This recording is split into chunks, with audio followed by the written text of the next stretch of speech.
This is the Horse Radio Network. This is episode 748 of Horse Tip Daily. A different horse tip, a different equine topic, a different equestrian expert every day. Horse Tip Daily brings the world of equine knowledge to you, one day at a time. Today's tip is brought to you by Kentucky Performance Products. Simple solutions, scientifically proven.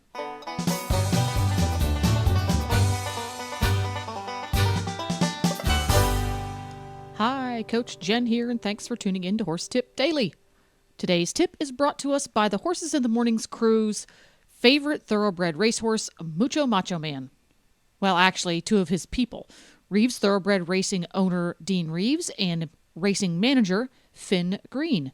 In this third installment of the four-part series on owning racehorses, we go trainer shopping. But first, let's hear from our sponsor, Kentucky Performance Products, maker of Summer Games and Summer Games Plus electrolytes. How is Summer Games different from other electrolyte products? Summer Games Plus contains the same electrolyte formulation as Summer Games Electrolyte, which was originally formulated for the horses competing at the 1996 Olympics. The formulation was based on the results of research conducted in anticipation of the Games, which were held in Atlanta, Georgia, known for its hot, humid summers. Summer Games mimics the composition of equine sweat, supplying the horse with the exact amounts and ratios of electrolytes relinquished in sweat. Summer Games Plus contains no sugar, like many popular commercial electrolyte supplements. Summer Games Plus also contains a buffering agent that helps create a soothing gastric environment. This is especially important for horses subjected to the stresses often related to top performance, such as exertion, transportation, and unfamiliar stabling atmospheres. Ask for Summer Games and Summer Games Plus electrolytes at your local tack and feed supplier or visit kppusa.com. Now, on with today's tip. Today on our series of tips on becoming a fantastically successful, happy, and responsible racehorse owner, we're going to talk about finding a trainer, because once you've gone through the process of deciding how you want to own your horse, whether it's going to be all yours or with other people, and then you get all your licensing taken care of, those were the previous two tips, now it's time to find a trainer. And particularly if you're the sole owner of your horse, you're going to be on your own doing this. So how do I go about finding the right trainer for me and my situation? No, I was just going to say that's a tough thing to do because,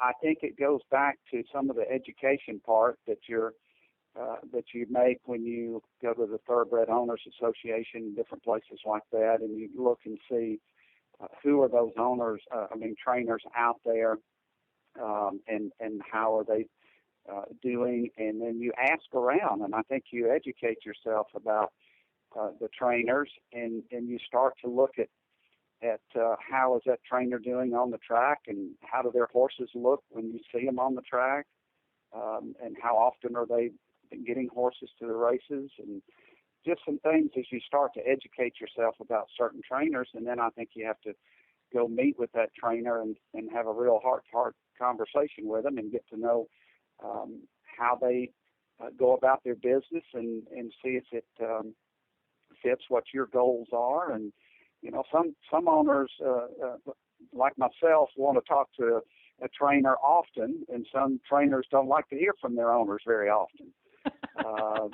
So you got to find out if that's going to work. So you get a racing manager.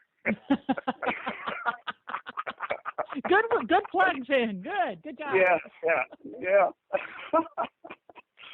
So Finn, go ahead. What was your thoughts? Well, as a fifth generation horseman, what I would be thinking about on selecting a trainer is the type of horses that I want to have, whether or not I want to run colts or fillies, whether or not I want to run turf or dirt, whether or not I want to run speed or distance. And after I've made that determination, there are certain trainers who do better with those types of horses. And then the second part of my thought process would be, do I want to be with and I just use this term as a definition term, a mega trainer, or do I want to be with a trainer who has a mid-sized stable or a small stable so I can, as Dean was talking about, spend more time with my trainer or feel like I'm getting a more personalized touch from a smaller trainer or a mid-level size trainer.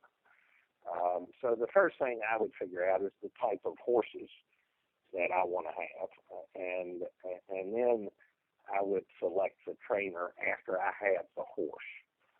The horse is the most important thing, and then I would look at who trains those types of horses and start going through a process of deciding which one of those trainers to approach.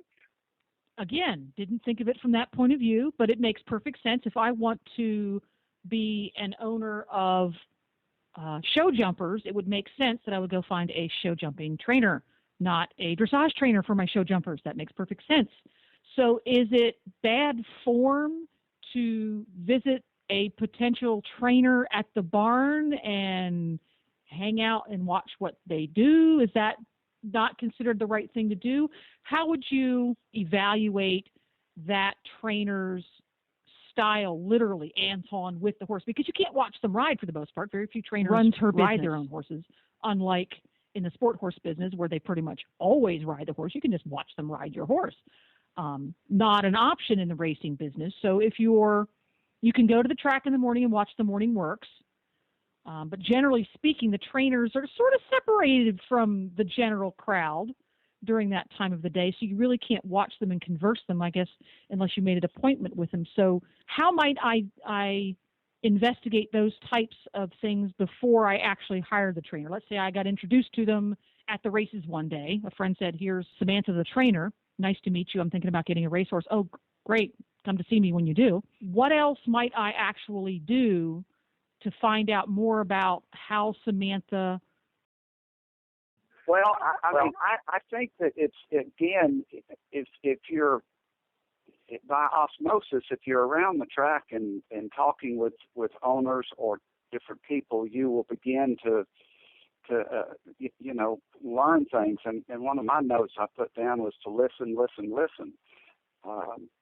And I think that's what you have to do. And that first trainer you pick out may not work out exactly the way you thought. But over time, it could change.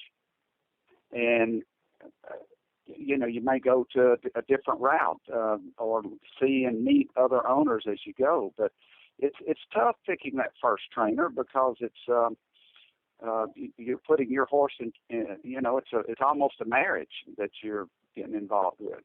Mm-hmm. I'd evaluate two parts of the process initially, and they would be the afternoon and the racing and how the horses are doing that they're training, and then in the morning how they're training the horses. And this seems like a really simple question, but this is a lifelong answer. It's very complicated. I talk a lot, so your segment isn't long enough to answer this one. But we'll touch on the big pieces anyway.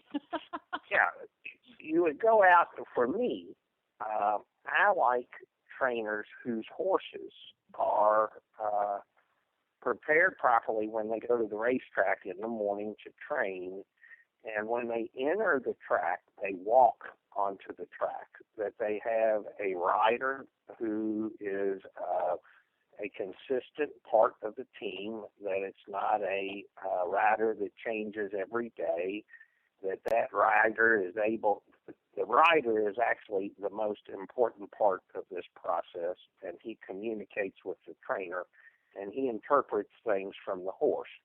And that rider is hopefully employed by the stable, by the trainer, to where he's not in a rush to go from place to place, and he can take his time with the horse.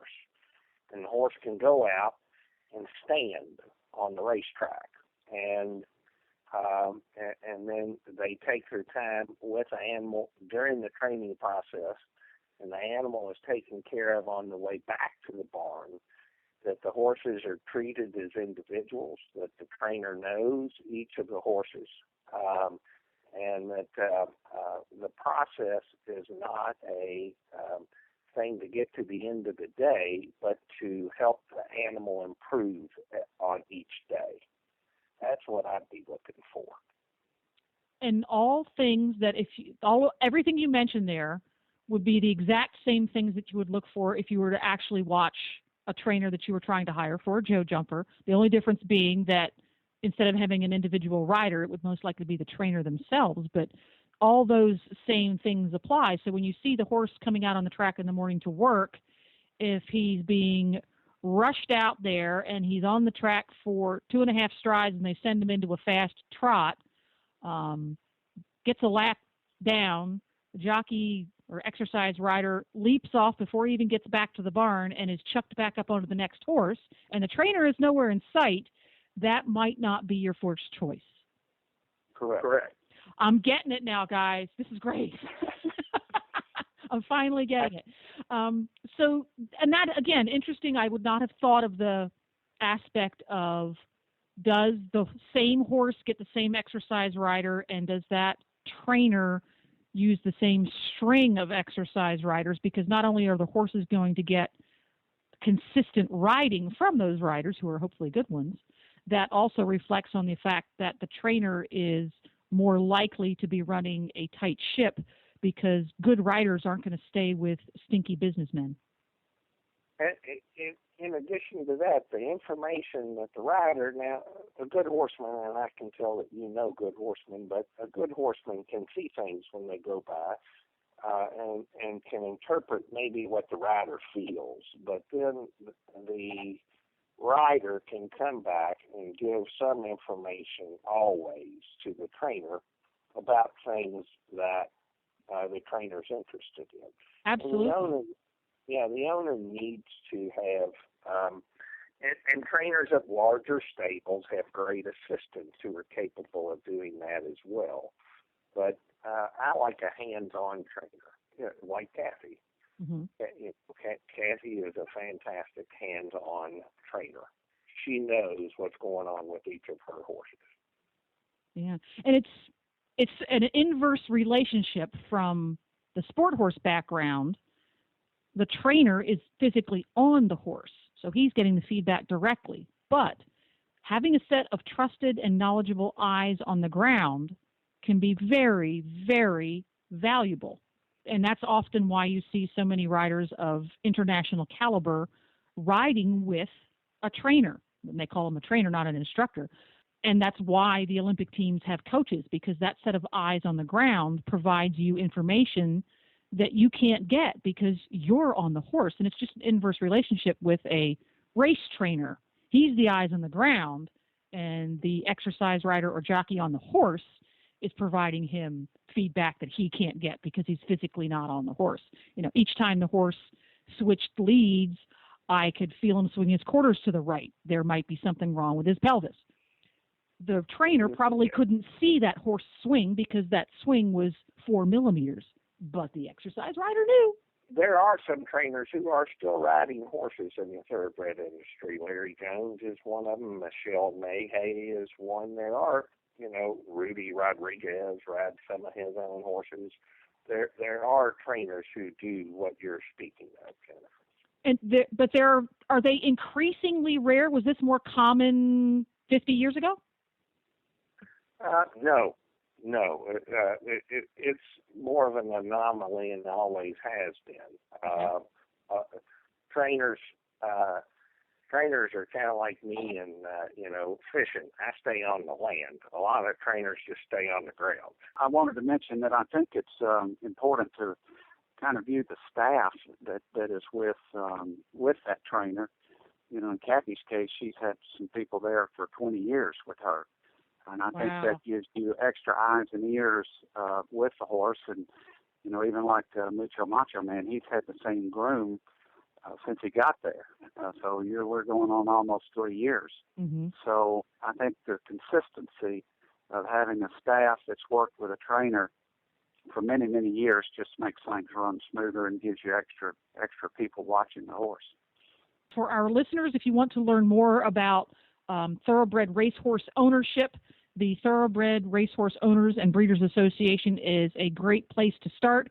And as usual, I will have a link to it on the show notes page on horsetipdaily.com. And we have one more tip from Dean Reeves and Finn Green coming up. So tune in next week and we'll be on again. Well, there you go. To listen to more tips about the business aspects of horse ownership or horse keeping, you can go to horsetipdaily.com and look for the topics drop-down menu on the left. If you'd like to keep up with what Mucho Macho Man and the other lovely horses in the Reeves Thoroughbred Racing Stable are up to, you can visit reevestr.com, or my personal favorite way to keep tabs on them is at Mucho Macho Man's Facebook page. Don't forget to support our sponsors here on Horse Tip Daily because they make these podcasts possible. Today's sponsor has been Kentucky Performance Products. Simple solutions, scientifically proven. Please stop by the Horse Tip Daily Facebook page and let us know what you think of the tips you hear on the show. It's also a great place to tell us about topics you'd like to hear us cover on the show. You can subscribe to all the great shows on the Horse Radio Network through iTunes or Zune and get your horse podcasts automatically downloaded to your iPod, Zune, or MP3 player. You can also listen to the shows right on Facebook. The player's right there every day. I'll be back again tomorrow with another new expert and a different horse tip. Until then, go ride your horse! The Horse Radio Network and the Horse Radio Network hosts are not responsible for statements of guests or their opinions. Use your own judgment when listening to the tips provided by the experts on Horse Tip Daily.